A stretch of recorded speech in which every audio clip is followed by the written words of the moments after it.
참고하시면 좋겠고, 하나님 말씀 구약성경 스바냐 2장 3절입니다. 스바냐 2장 3절 함께 우리가 합독하겠습니다. 스바냐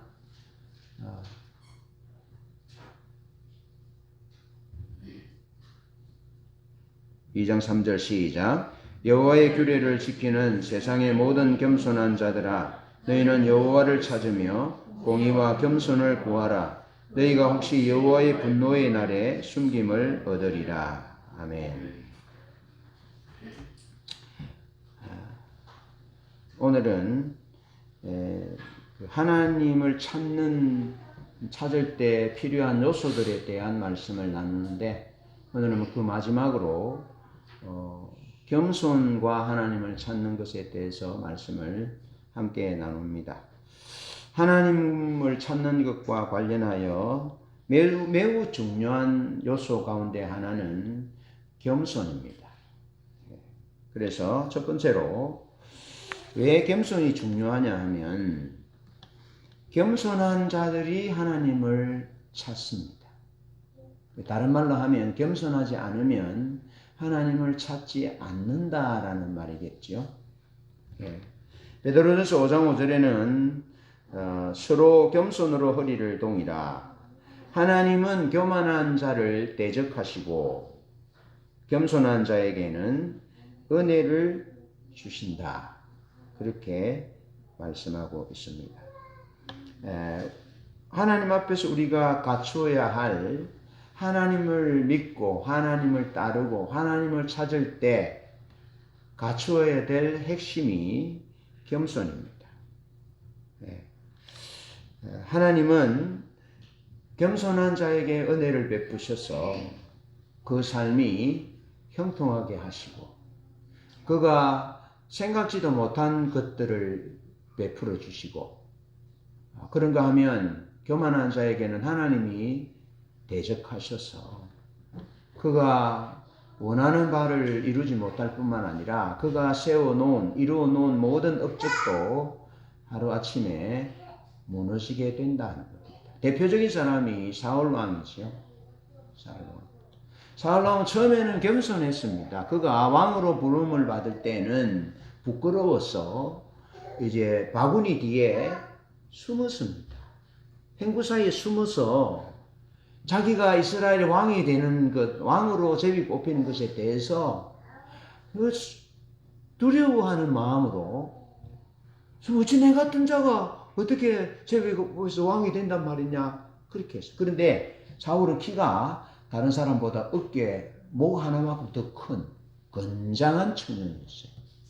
그런데 그가 주님의 부름을 받을 때, 이스라엘 초대왕으로 부름을 받을 때는 참 겸손했다.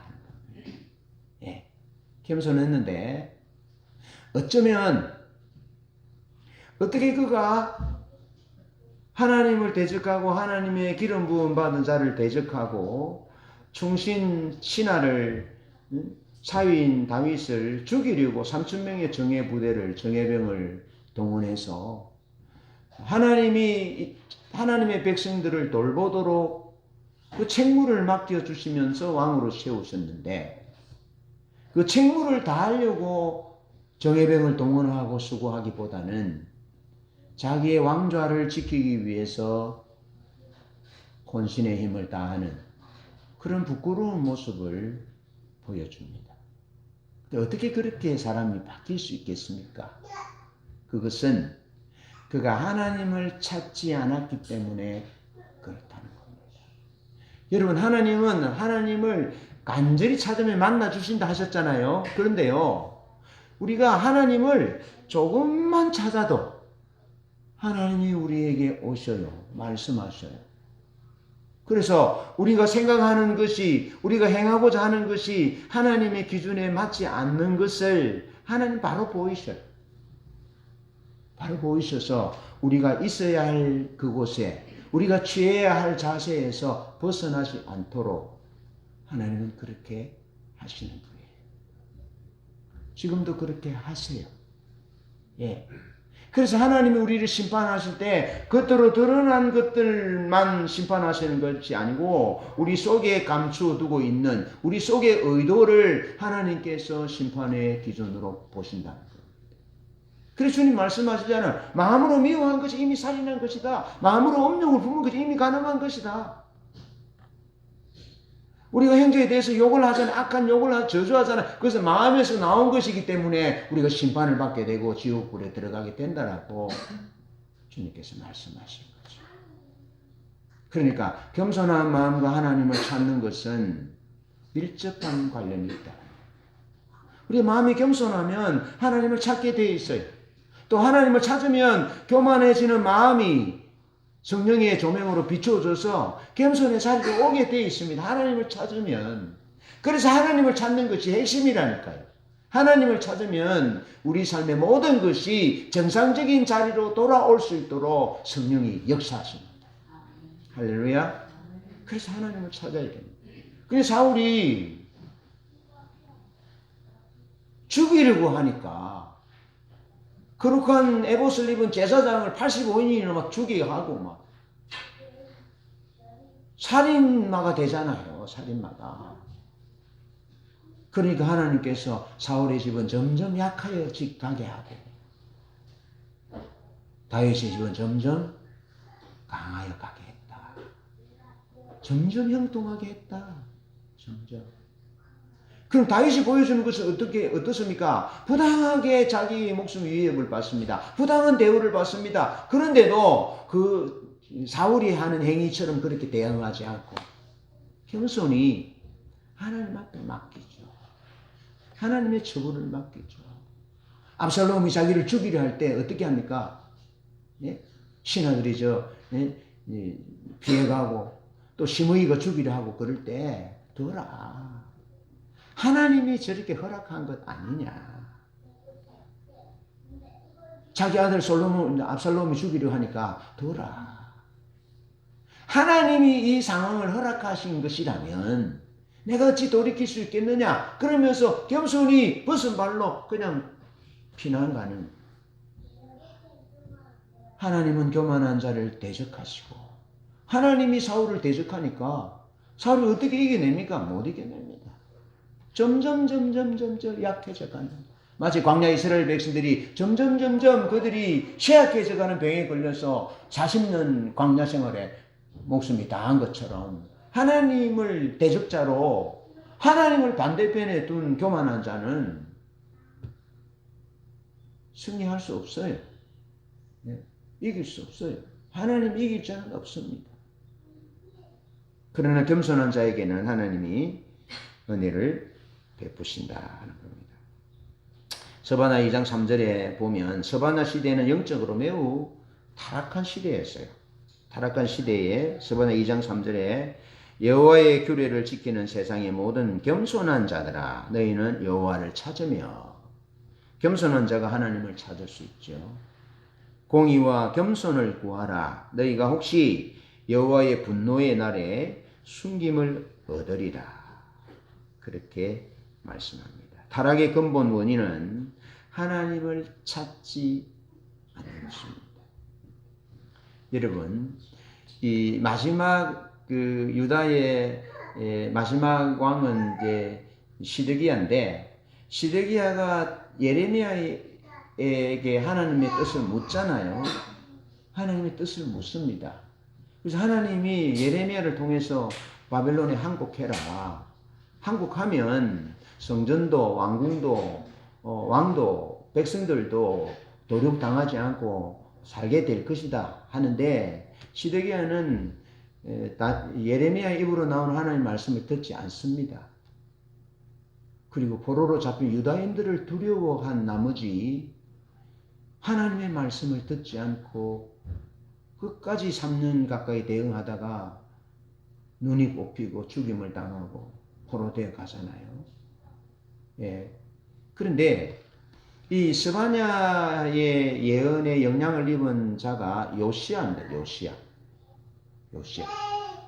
요시야가 하나님 앞에 겸비해서 요시야가 살아있는 날 동안에는 하나님의 심판이 유예됐잖아요. 유예됐습니다. 그런데 그에게 영향을 준 선지자가 스바냐라는 겁니다. 오늘 그만큼 악한 상황이었다는 겁니다. 그만큼 악한 상황. 그런 악한 상황에 하나님이 겸손한 자는 그래도 하나님을 찾는다라는 거죠. 그렇게 보면 요시야 왕이 겸손한 왕이었다. 그러니까 한 왕이 겸손하니까 겸비하여 하나님을 찾으니까 하나님이 한 세대의 하나님의 진노, 전쟁의 심판을 한 세대를 유예해서 한 세대가 하나님의 진노의 심판을 보지 않고 평안히 그 열조에게로 돌아가게 하는 그런 은혜를 베푸신 것이죠. 예. 겸손한 자는 하나님을 찾는다. 우리가 이 스바냐 2장 3절에서 몇 가지를 볼 수 있는데 겸손한 자가 하나님을 찾습니다. 왜 하나님을 찾느냐 하면 하나님의 명령대로 순종하고자 하는 마음이 있기 때문에 그렇습니다. 그래서 요시야가 하나님을 찾습니다. 왕이 걸리는 것이 없잖아요. 네? 왕이 부족한 것이 없습니다. 그런데도 선지자의 예언을 따라서 경고를 따라서 겸손히 하나님을 찾습니다. 하나님의 뜻을 받아들입니다. 그러면서 하나님의 의를 추구합니다. 하나님의 의를 추구합니다. 하나님의 의를 추구하는 것은 겸손을 추구하는 것과 같이 겁니다. 예수님이 그렇게 말씀하시네. 너희는 먼저 그의 나라와 그의 의를 구하라. 그렇게 말씀하시면서 나는 마음이 온유하고 겸손하니 나의 멍에를 메고 내게 배우라. 그렇게 말씀합니다. 겸손한 자는 주님을 배웁니다. 겸손한 자는 주님의 길을 배웁니다. 주님의 길이 정의와 공의와 사랑의 길이잖아요. 그 길을 배웁니다. 그렇게 살고자 합니다. 그래서 정의로운 삶과 겸손은 같이 갑니다. 사랑하는 삶과 겸손은 같이 갑니다. 공의로운 삶과 겸손은 같이 갑니다. 같이 가게 되어 있습니다. 자기를 비우지 않으면 정의와 공의의 삶은, 자기를 부인하지 않으면 사랑의 삶은 불가능합니다. 그래서 정의와 공의와 겸손은, 사랑을 행하는 것과 겸손은 같이 가는 것입니다. 그래서 주님께서 그렇게 마태복음 11장 28절로 30절에 그렇게 말씀하고 있습니다. 그리고 겸손은 하나님 경외와 나란히 쓰이고 있습니다. 하나님을 경외하는 것과 하나님을 사랑하는 것과 하나님을 두려워하는 것과 경외함은, 겸손은 같이 쓰인다. 두 번째, 반면에 겸손하지 않으면 하나님을 찾지 않습니다. 교만하면 하나님을 찾지 않는단 말이죠. 그래서 교만의 핵심은 세상적인 자원을 의지하는 겁니다. 이렇게 하나님을 의지하는 것이 아니고 다른 의지할 만한 것을 의지하는 겁니다. 그게 우상이죠. 교만의 핵심이 세상적인 자원을 의지하는 겁니다. 그들은 진정한 의미에서 하나님을 의지하지 않고 세상적인 자원, 하나님이 아닌 다른 의지할 만한 것들을 의지하기 때문에 하나님 그것을 우상이라 말씀하시고, 우상 숭배에 대해서 하나님이 분명한 징계와 심판이 있습니다. 하나님이 가장 싫어하는 것이 우상 숭배인데요. 우상은 자기 마음에 드린다라고 말하잖아요. 그래서 에스겔 성경을 우리가 지난 주간에 읽었는데, 에스겔서에 보면 각양각색의 곤충, 짐승 행상들을 그려놓고 거기 제사를 지내고, 예루살렘에서 그렇게 했다는 겁니다. 장로들이 그렇게 했다는 겁니다. 믿음의 사람들이 그렇게 했다는 겁니다. 그래서 하나님이 예루살렘을 멸망시키지 않을 수가 없는 상황이었다는 겁니다. 그만큼 예루살렘은 하나님이 아닌 다른 것들을 의지했다는 겁니다. 예, 다른 것들을 의지했습니다.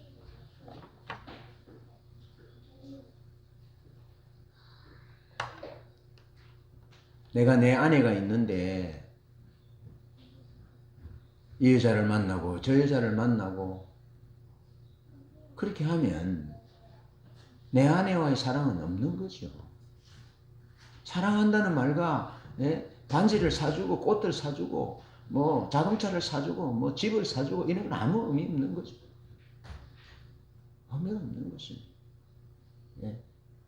이스라엘이 그리 했다는 겁니다. 하나님을 사랑한다 하면서 하나님을 믿는다고 하면서 세상적인 자원을 의지했다는 겁니다.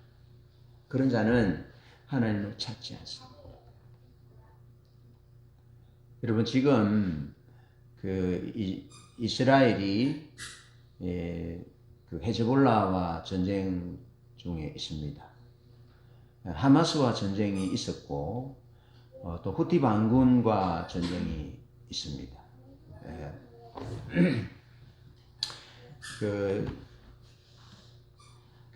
이스라엘이 전쟁을 하는 명분은 분명합니다. 하마스가 기습적으로 이스라엘을 침공했습니다. 그래서 수많은 사람들을 죽였고 포로로 잡아갔습니다. 그런데 하마스가 추구하는 전쟁의 목적은 근본적인 이슬람 국가를 세우기 위한 목적이었습니다. 근데 그 배후에는 이란이라는 나라가 있었습니다. 시아파 무슬림입니다. 무슬림도 전통 계보를 통해서 내려오는 무슬림이 있고 혁명을 통해서 정권을 뒤집은 그런 무슬림이 있는 겁니다. 그래서 사우디아라비아와 이란은 약간 다릅니다. 그런데 이란이 추구하는 것은 무슬림의 영향을, 이슬람의 영향을 중동 지역을 행사하는, 중동 지역의 질서를 이란이 주도하는, 그래서 뒤에 레바논의 헤즈볼라를 뒤에서 지원합니다. 또 시리아 민병대를 지원합니다. 후티 반군을 지원합니다. 하마스를 지원합니다. 겉으로 드러나지 않고 뒤에서 그렇게 조종합니다. 전쟁을 부추깁니다. 어떻게 보면 앞에서 나와서 전쟁하는 사람보다 뒤에서 그렇게 부추기고 무기를 제공하고 돈을 제공하는 이 사람이 더 나쁜 사람이죠. 그 배후에 이제 러시아가 있고 터키가 있고 이런 세력들이 있는 겁니다. 잘 보셔야 됩니다. 여러분 이 전쟁의 양상을 보셔야 됩니다. 세상에 나가서 세상 사람들이 얘기를 들으면 이스라엘을 욕합니다. 유엔도 그런 쪽으로 이 얘기를 하다가 유엔 이스라엘 대사에게 공격을 당하기도 하고 합니다. 잘 보셔야 합니다. 원래 저 땅은 하나님이 이스라엘 백성에게 주신 땅인데 뺏은 거죠. 뺏은 거라 이 말이죠. 유럽 기독교 국가들이 하나님을 믿는 백성들이 하나님의 말씀대로 공의와 정의와 사랑이 겸손히 같이 가서 그 백성들을 돌보고 섬기고 그렇게 해야 하는데 그렇게 하지 않았다는 겁니다. 억압하고 빼앗고 죽이고 약탈하고 예수님을 죽인 민족이라는 이유로 얼마나 많은 2000년 동안 고난을 당하고 유리방황했잖아요. 그러다가 이제 1948년에 텔아비브 이스라엘의 경제적인 수도, 행정 수도인 텔아비브를 준 거예요. 그래서 세상 사람들이 볼 때는 이스라엘을 막 욕할 수 있습니다. 그러나 저 땅은 원래 하나님이 이스라엘에게 주신 땅이에요. 약속의 땅이에요. 그리고 영적인 관점으로 볼 때 이스라엘이 싸우는 이유는 이 중동의 질서를 그것도 이슬람도 이란이 주도하는 그런 이 중동 질서를 재편하고 이건 아니다는 거죠. 그래서 보시면 지금 그냥 들어와서 안전을 잡아가고 죽이고 하잖아요. 한 보세요. 뒤에서 조종하고 그 이스라엘 속에 안 된다는 겁니다. 이렇게 해서는 평화가 오지 않는다라는 겁니다. 그래서 전쟁을 하는 거죠. 전쟁의 명분이 분명하고 명분이 있어야 전쟁이 끝날 것입니다. 지금은 명분이 세워지지 않아서 끝나지 않을 것입니다. 아직. 그런 부분들을 여러분 보셔야 합니다. 그런데 얼마 전에 이란이 이제 약 200발에 달하는 미사일을 이스라엘 향해 쏘았잖아요. 그때 우리가 이제 뉴스를 통해서 보면 어떻습니까? 강경파와 온건파가 주고받고 막 이렇게 했다 하잖아요. 그죠? 보복을 하자. 안 된다. 위험하다. 우리는 지금 현재 경제 제재를 받고 있기 때문에 만약에 우리가 전쟁에 핵심 깊숙이 들어가면 우리 저 경제 제재를 받게 되고 우리가 더 어려움을 낼 거다. 그런 이제 온건파들의 주장이 있었겠죠. 강경파들은 그래도 우리가 이럴 수 있냐 그러면서 막 강경파가 나가고 그랬겠죠. 그리고 결국에는 미사일을 쏘았습니다. 베냐민 네타냐후 이스라엘 총리가 그냥은 있지 않는다. 이란이 큰 실수를 했다. 그렇게 얘기를 하고 어떤 양성으로 보여줄지 모릅니다. 예. 이스라엘에도 그렇게 하겠죠. 핵시설을 타격할 것이다. 뭐 석유시설을, 정유시설을 타격할 것이다. 그런 뭐 여러 가지 갑론을박이 있겠죠. 어떤 결론을 내릴지는 모릅니다만 아수르가 이스라엘을 침공할 때 이제 아시리아에 의해서 사실은 이스라엘이 멸망되잖아요. 그때 이스라엘 조정은 하나님을 의지하자는 믿음 경건파와 정치 외교 애국을 의지해서 외교적으로 이 아수르를 물리치자는 그런 강경파와 이 그런 논의들이 설왕설래가 있었다는 거죠. 아마 그때의 힘은 정치 외교적인 힘으로 아시리아를 물리치자라는 쪽으로 기울어졌어요. 예. 힘 있는 사람들이 그렇게 결정을 했어요. 그래서 애굽에 있는 말들과 기병들과 군사력을 의지해서 하나님을 찾지 않고 그 의지해서 아수르를 물리치고자 했습니다. 근데 하나님께서 그렇게 경고하는 거죠. 도움을 얻으려고 나에게 와야지. 전쟁은 하나님께 속해 있습니다. 할렐루야. 살고 죽는 것은 하나님 손에 있습니다. 전쟁이 이기고 지는 것은 하나님 손에 있습니다. 하나님이 대적하면 지게 되는 것이고 하나님이 은혜를 베풀면 이기게 되는 것입니다. 그런데 하나님께서 그렇게 말씀하시는 겁니다. 도움을 얻으려고 애굽으로 내려가는 자 화 있을진자. 애굽의 말들, 기병들, 탱크들, 미사일들, 무기들, 군사력을 의지하게 되면 누굴 찾지 않는다고요? 하나님을 찾지 않습니다. 하나님을 의지하지 않습니다. 하나님께 도움을 구하지 않습니다. 구스 대군이 쳐들어왔을 때, 100만 구스 대군이 쳐들어왔을 때 아사가 기도하기를 하나님이여 사람으로 하나님을 이기지 못하게 하옵소서 기도하잖아요. 850명 대 한 사람 엘리야가 싸움할 때 주여 하나님이 여호와이신 줄 알고 내가 주의 종인 것을 알게 하옵소서라고 기도하잖아요. 눈으로 보면 뻔히 850대 한 명인데 어떻게 엘리야가 이기겠습니까? 못 이기죠. 예. 눈으로 보면 이길 수가 없습니다. 그런데 하나님을 의지하는 것과 하나님을 의지하지 않고 다른 군사력을 의지하는 것, 그 결과는 완전히 다르다는 거예요. 아사 왕이 그렇게 기도할 때 어떻게 합니까? 하나님이 기적으로 100만 대군을 물리치게 하잖아요. 물리치게 합니다. 850명의 바알과 아세라 선지자를 기손신의 칼로 다 죽이게 만듭니다. 할렐루야. 전쟁의 승리는 하나님께 있습니다. 인생의 승패도 하나님께 있습니다. 그래서 하나님을 찾아야 됩니다. 하나님을 의지해야 합니다. 하나님의 자원과 하나님의 도움을 구해야 합니다. 그러면 하나님이 그에게 은혜를 베푸신다고 합니다. 여러분 요셉에게 하나님은 은혜를 베풀잖아요. 예? 한번 보십시오. 요셉의 상황은요 만만치 않습니다. 여러분 하덕이나 학연, 지연 뭐 대단하잖아요 지금. 예? 우리나라 한국 축구 문제만 해도 예? 고려대학교 카르텔 냈어. 들어갈 수가 없어요 거기. 요셉이 총리가 되는 것은요 400년이가 지나야 가능성이 있습니다. 불가능합니다. 몇백 년이 지나야 가능성이 불가능한 건데 그런 상황인데 또 얼마나 사람들이 시기하는 사람이 많겠어요. 거기다가 실세인 이 보디발의 아내가 또 유혹하네. 잠자리를 같이 하자고. 그 여사의 눈밖에 나면 완전히 그냥 한직으로 몰려나는 겁니다. 죽는 겁니다. 그런데 요셉이 어떻게 합니까? 공의와 정의를, 신의를 지키잖아요. 내 주인이 다른 건 다 허락했는데 당신은 허락하지 않았습니다. 당신은 넘보면 안 된다고 그랬습니다. 내가 어떻게 이 큰 악을 행하여 하나님께 죄를 짓겠습니까? 내가 어떻게 주인의 신의를 저버리겠습니까? 주인이 나를 믿고 이렇게 가정 총무를 맡기시고 은혜를 베푸셨는데 어떻게 내가 그 웃는 얼굴에 침을 뱉을 수 있겠습니까? 나는 그럴 수 없습니다 하고 그냥 빨가벗고 그냥 도망쳐버렸잖아요.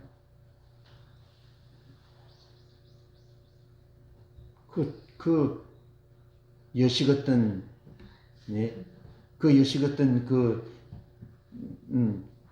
그 아내가 무슨 짓을 꾸밀지 물을 보듯이 뻔한데도 불구하고 죽으면 죽으리라. 죽으면 죽으리라. 하나님 편에 서는 거죠. 하나님을 의지하는 거죠. 그러니까 어떻게 합니까? 하나님이 요셉에게 은혜를 베푸고 옥에 갇혔는데 하나님이 저놈에게 은혜를 베풀어서 요셉을 돌보도록 그렇게 하시잖아요. 할렐루야. 하나님이 은혜를 베푸면 되는 거예요. 어떻게 양똥치는 목동이 왕이 될 줄 알았겠습니까? 하나님의 은혜를 베푸시니까 되는 거죠. 몇백 년이 수백 년이 지나도 총리는 불가능한데 하나님이 요셉에게 은혜를 베푸니 되잖아요. 하나님을 의지하는 것은 겸손한 자가 하는 행동입니다. 하나님을 찾는 것은 겸손한 자가 하는 행동인데 교만한 하나님을 찾지 않고 다른 세상적인 자원, 정치적인 자원, 군사적인 자원 그런 것들을 의지해서 위기를 극복하려고 하는데요. 미안하지만 하나님이 딱 맞고 계시네요. 안 되네요. 하나님이 발람이 가려고 하니까 딱 막았으니까 하나님이 칼을 든 하나님의 사자가 막고 쓰니까 어떻게 합니까? 나귀가 갈 수가 없죠. 가면 죽는데. 갈 수 없어요. 여러분 우리 인생요 아무것도 아닙니다. 하나님이 그 위대하시고 광대하신 하나님이 우리를 막았으면요 갈 수 없습니다. 갈 수 없습니다. 나는 약해요. 나는 장사천에 힘이 없어요. 세상에 나보다 더 건강한 사람, 강한 사람 많아요. 한 사람은 앞에서도 못 가요. 그런데 만왕의 왕 만군의 여호와께서 우리를 대적하면 그 사람을 대적하면 어떻게 하나님을 이기고 물리치고 가겠습니까? 못 갑니다. 하나님이 그렇게 말씀하잖아요. 말을 의지하며 병거의 많음과 마병의 심히 강함을 의지하고 이스라엘의 거룩하신 이를 앙모하지 아니하며 여호와를 구하지 아니한 이 사람들은 화가 있을진저. 그럼 어떻게 됐습니까? 애굽을 의지한 유다가 어떻게 됐습니까? 이스라엘이 안 그렇지 무너졌죠. 아시리아에 의해서 무너졌는데요. 아시리아가 얼마나 잔인하냐면 그냥 목을 이렇게 묶고 가다가 죽으면 힘이 들어 쓰러지면 그냥 땡강 잘라버렸어요, 목을. 그렇게 무너졌어요, 그렇게. 유다가 무너졌다고. 교만의 핵심이 세상적인 자원을 의지하는 것이다. 그것은 곧 우상숭배다. 하나님 가장 싫어하는 거다. 지난주간에도 목사님과 교제하면서 우리가 우상숭배로 아버지 집도 어머니 집도 우상숭배로 인해서 이런 결과가 주어졌다니까. 자기도 그랬대. 또 함께 가는 목사님도 그랬대. 예? 그랬대. 안 되는 거죠. 하나님이 싫어하는 우상숭배 안 되게 되어 있다는 겁니다. 하나님 대적하게 되어 있다는 겁니다. 그와 같이 하나님을 찾지 않는 것이 같은 맥락이라는 겁니다. 세상적인 자원을 의지하는 교만이 그렇게 된다 하는 겁니다. 그래서 하나님이 그렇게 말씀하는 겁니다. 이사야 30장 1절 3절 여호와께서 이르시되 패역한 자들은 화 있을진저 그들이 계교를 베푸나 나로 말미암지 아니하고 맹약을 맺으나 나의 영으로 말미암지 아니하고 죄의 죄를 더하도다. 그들이 바로의 세력 안에서 스스로 강하려 하며 애굽의 그늘에 피하려 하여 애굽으로 내려갔으되 나의 입에 묻지 아니하였도다. 나의 입에 묻지 아니하였다. 하나님께 묻지 않았다는 겁니다. 광야 이스라엘 백성들 실패의 원인이 뭡니까? 하나님을 기다리지 아니하고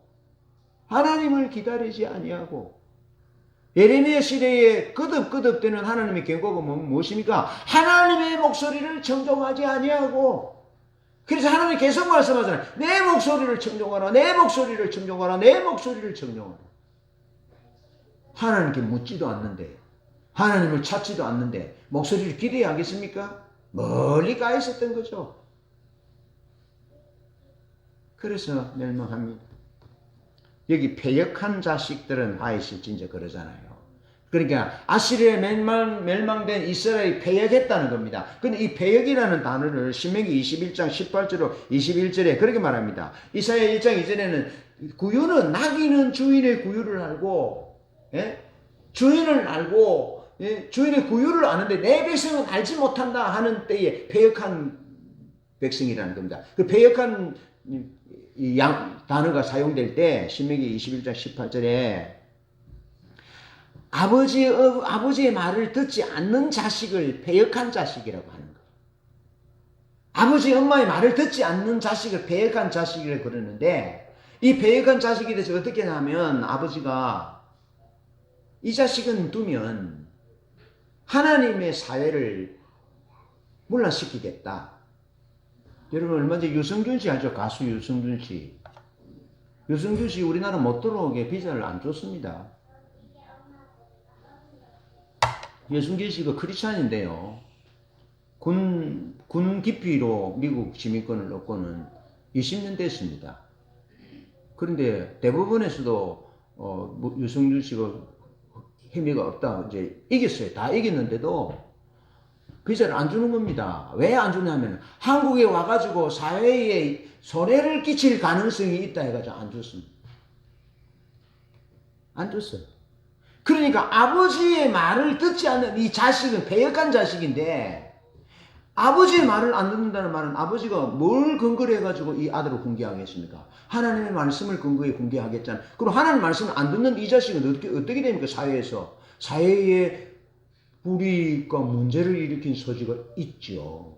그러니까 아버지가 오죽했으면 성문에 장로들을 불러가지고 이 자식은 아버지의 말을 듣지 않는 자식이라고 하면 사람들이 와서 돌을 들어서 그 아들을 쳐 죽이는 패역한 자식의 결과가 그렇다는 겁니다. 그러면 하나님의 목소리를 청종하지 아니하고 하나님께 묻지 아니하고 하나님을 찾지 않는 이 이스라엘이 어떻게 되어야 됩니까? 패역한 족속인데. 이사야 1장 2절이 그렇게 말하는 거예요. 소는 주인의 구유를, 나귀는 주인을 아는데 내 백성은 나를 알지 못한다라고 말하니까, 내 말을 듣지 않으니까 어떻게 해야 합니까? 하나님 심판을 받아 마땅하죠. 하나님 얼마나 많은 선지자를 보내어서, 이사야를 보내어서 토백혀 죽어가면서 실물 설교를 하면서 발가벗고 다니면서 너희들이 소의 먹이를 메고 다니면서 하나님께로 돌아오지 않고 하나님께 묻지 않고 하나님의 얼굴을 구하지 않으면, 하나님의 목소리를 듣지 않고 패역한 삶을 살면 이렇게 될 것이다 라고 했음에도 불구하고 안 듣는 것입니다. 여러분 테일단에 가보니까요 얼마나 화려한지 몰라요. 2500년 전인데요.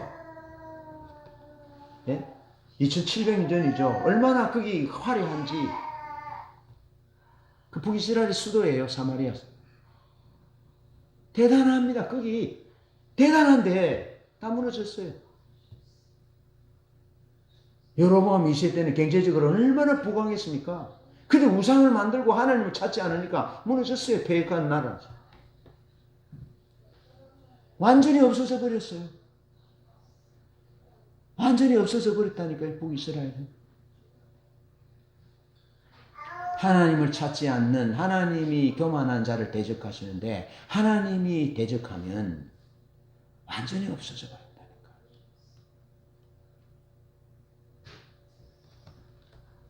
하나님을 의지하는 것은, 하나님을 찾는 겸손한 것은 세상의 자원을 의지하지 않는 것인데, 세상의 자원을 의지하는 것이 교만의 핵심이고, 하나님을 찾는 것의 핵심은 하나님의 음성을 듣는 것입니다. 하나님의 목소리를 듣는 것입니다. 겸손하지 아니하면 들을 수 없는 거죠. 마지막으로 교만의 전형적인 열매는 안일함입니다. 현실에 안주하는 거죠. 자기 만족에 머무르는 거죠. 대표적인 예가 라오디게아 교회입니다. 라오디게아 교회는 소아시아 7교회 가운데 하나인데요. 라오디게아 교회가 이렇게 말합니다. 나는 부자라 부요하여 부족한 것이 없다. 그렇게 합니다. 여러분, 라오디게아는요 정말 부요한 도시였거든요. 예, 정말 부유한 도시였습니다.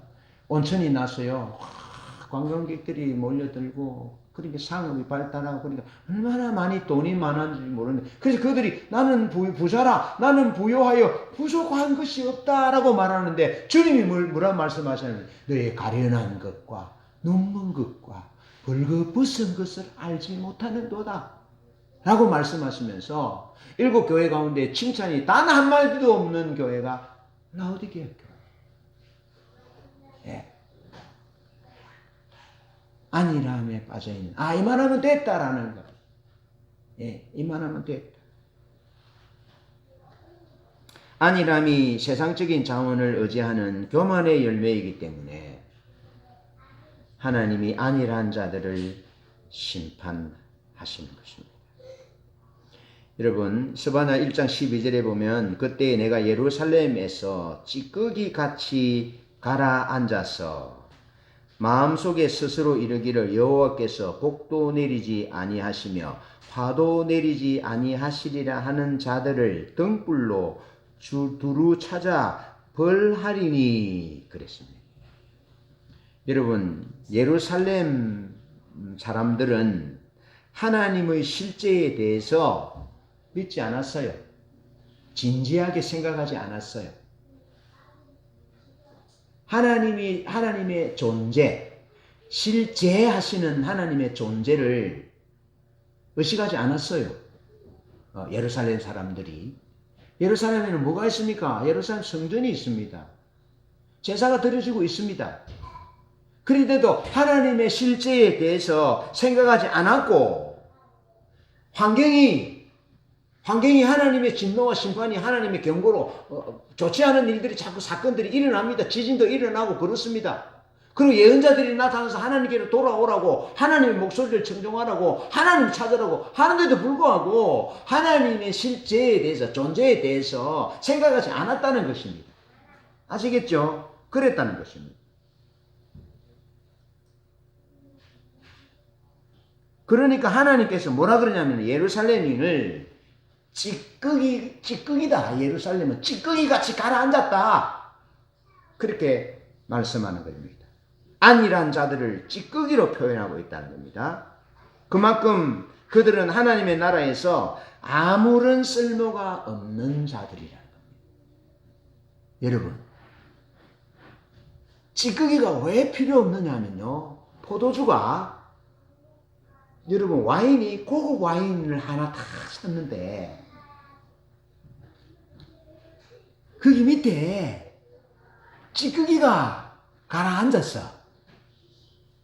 고급 와인을 샀는데 고급 와인이 그렇습니까? 그렇지 않습니다. 고급 와인은 찌꺼기가 가라앉지 않습니다. 없습니다.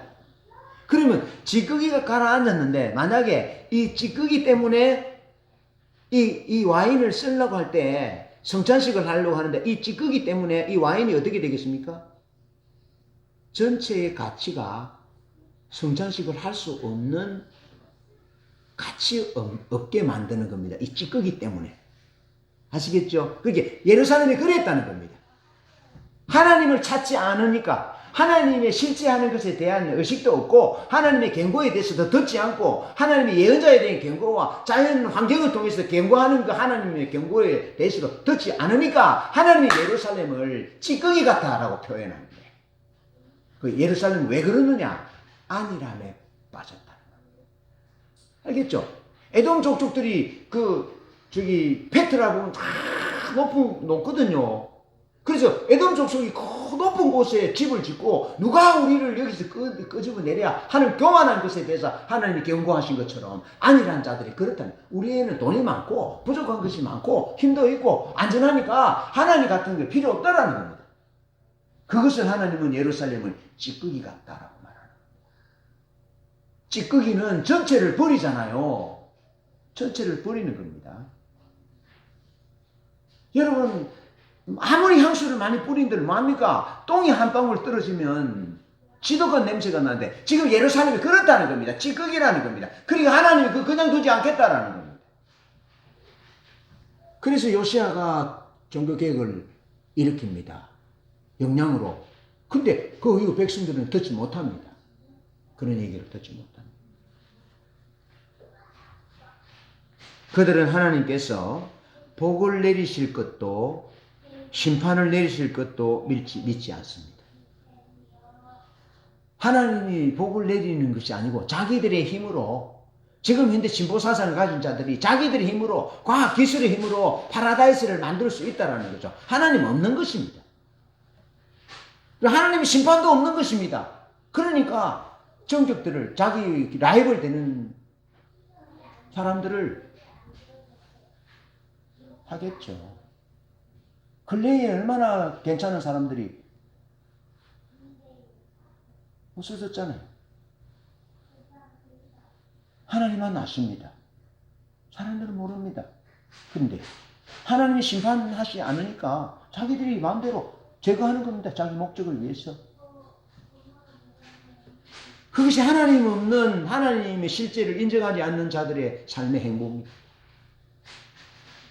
아니라며 됐다. 이만하면 됐다라는 거죠. 아니라며 빠져서.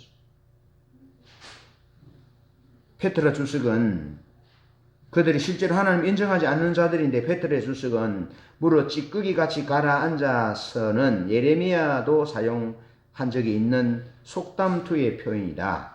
이것이 이어져 나오는 구절들과 연결되어 심판의 대상이 하나님께서 역사와는 전혀 관계가 없다고 생각하는 무감각하고 무관심한 자들임을 가리킨다.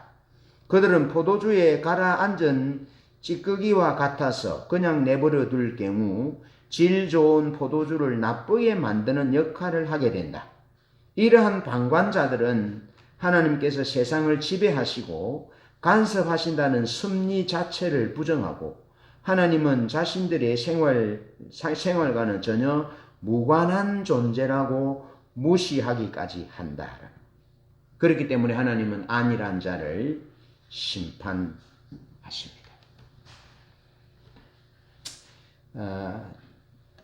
다른 내용들은 많이 있습니다만 우리가 하나님을 찾으면 하나님을 만나 주시고 간절히 기도하면 하나님은 우리의 기도를 들어주십니다. 그런데 하나님은 겸손한 자가 하나님을 찾고 교만한 자는 하나님을 찾지 않습니다. 교만의 전형적인 한 열매는 안일함인데 안일함은 하나님을 인정하지 않기 때문에 그곳에는 하나님의 심판이 있다. 겸손하여 하나님을 찾음으로 하나님의 은혜를 베풀고 하나님의 은혜로 인해서 삶이 형통하는 그런 은혜가 있기를 주님의 이름으로 축복합니다. 찬양합니다.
주 나의 사랑